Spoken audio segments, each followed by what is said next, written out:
Hey everyone, welcome to Sports Bet Talk. My name is Austin, and today we have got a video for you about money lines and why I like them, why I don't like them, what they are, and where they can be beneficial for you. So this one will be a lot smaller of a video, and I'm going to make it more podcast style. I really like that. The editing is not my thing, and I really like these just kind of talking as I go.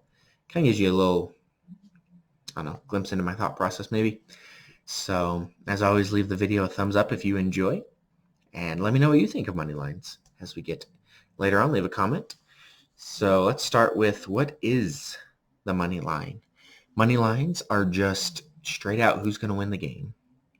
They're used really popularly in baseball, where spreads don't matter as much, and in like hockey, basketball a little bit, spreads are still used there. There are spreads in all those, but money lines are most popular there. But you can get money line on any sporting event, which is nice. Soccer, football, basketball, hockey, baseball. I don't know what else you can, whatever. And when you do futures, they're kind of like money lines in a way. They just are kind of usually worded different, like 10 to 1 rather than plus 1,000. So that's what a money line is. They are, that's that's who uses them. They are usually plus or minus, and so, for example, if there's plus 145, you bet $100 to win 145, or there's minus, we'll say 200, where you would bet $200 to win $100, and so they're based off 100. You can always scale it down, just take off the last number for tens, right? If you just have $10 to bet, not hundreds, if you're not rolling in the dough. So, that's kind of an intro into the money lines. What I like about money lines, moving into that, is it's the simplest form of betting a whole game. I don't like spreads because there's just, you can get these things that are called backdoor covers, right? Where team's favored by 3 touchdowns and one comes in at the very last drive of the game, just kicks and giggles, doesn't really mean anything, but they score a touchdown, puts them, under 20 points. And so it kind of sucks there. You're just picking who's going to win the game flat out.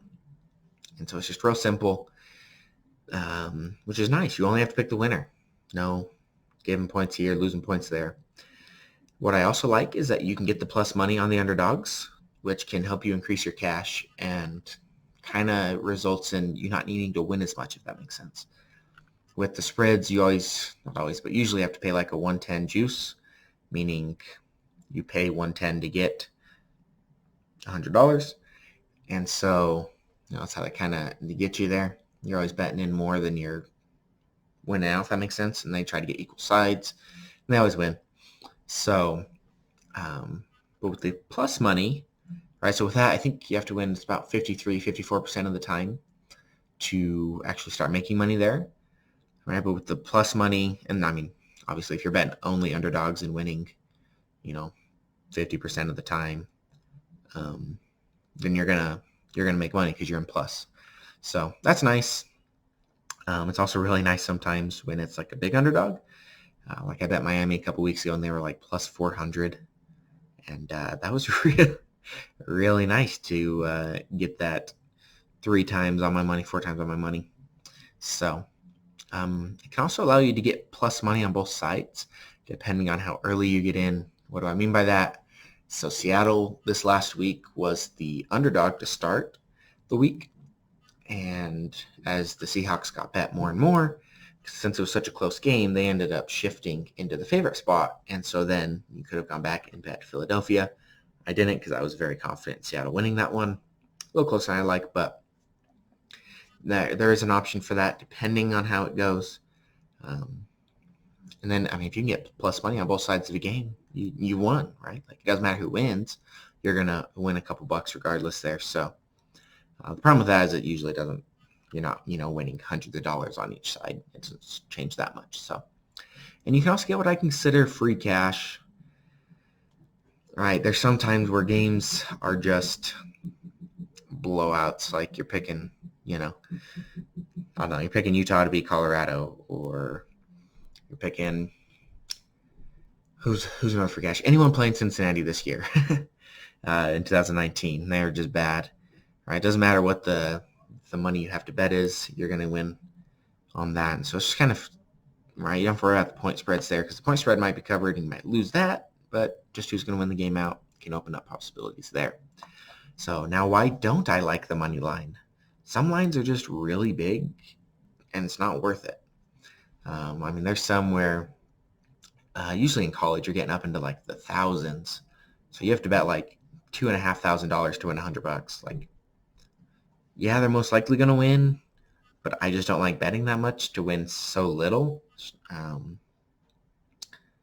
mean, you kind of have to look and see, I'm not sure if they would even let you. I didn't look to see if you could do Alabama versus Western Carolina. They probably didn't even let you do money line on that, because that's just that's a guaranteed win. Or if you did, it was, you're betting 10,000s to win $100. So kind of have to be careful there. Some of them are even closer than that. Like looking at like this week in the NFL, Kansas City is minus 500 against Oakland, and I feel like they're a lot closer than that. So I don't want to bet 500 on Kansas City, even though I think they're going to win, because I feel that there's a real chance that Oakland might win. And so doing that kind of scares me a little bit, right? So the other thing that can be a problem is you can end up on the wrong side of close games where you would have covered the spread, which, sometimes, you want to look and compare, sometimes you don't.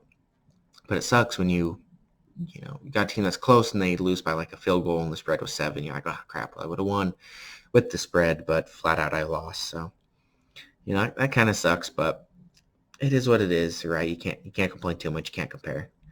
It can also create awkward money sometimes. Like, I can do math pretty good in my head. The plus money is real easy to do math, but the minus gets really hard past like 200 for me. When someone's like minus 435, I don't know what $100, right? That's if you're doing flat bets, which I highly recommend.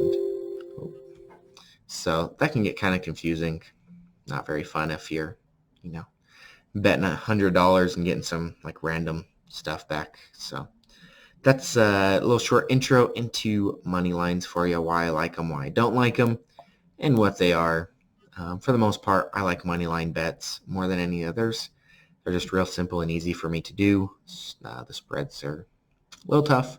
Sometimes try to figure out and mathematically equate what's going to happen in those games. So I usually stick to the money lines for that. So, well, I hope you enjoyed today's video. If you did, leave it a thumbs up. Always helps out the channel. Leave a comment below on if you like money lines, when you like them, when you don't. If you think they're dumb, the plague, that's fine too. Feel free to subscribe as well if you want more from Sports Bet Talk. I'll be doing more of these videos of kind of what things are, why I like them, why I don't like them, how they work. I got my NFL pick series going on. I'll probably get into basketball once football's over, and I can focus more just on that. I just don't have the time to watch all the football and all the basketball in the world, so I try to focus on football for now and provide you with the best picks that I possibly can, so that way we can all become better together. So anyway, hope you enjoyed this video. Be on the lookout for more videos like it in the future. As we move on, I think the next one I will do is the spreads. So let me know what you think of that in the comments. And good luck this week in all your bets, and I will see you next time.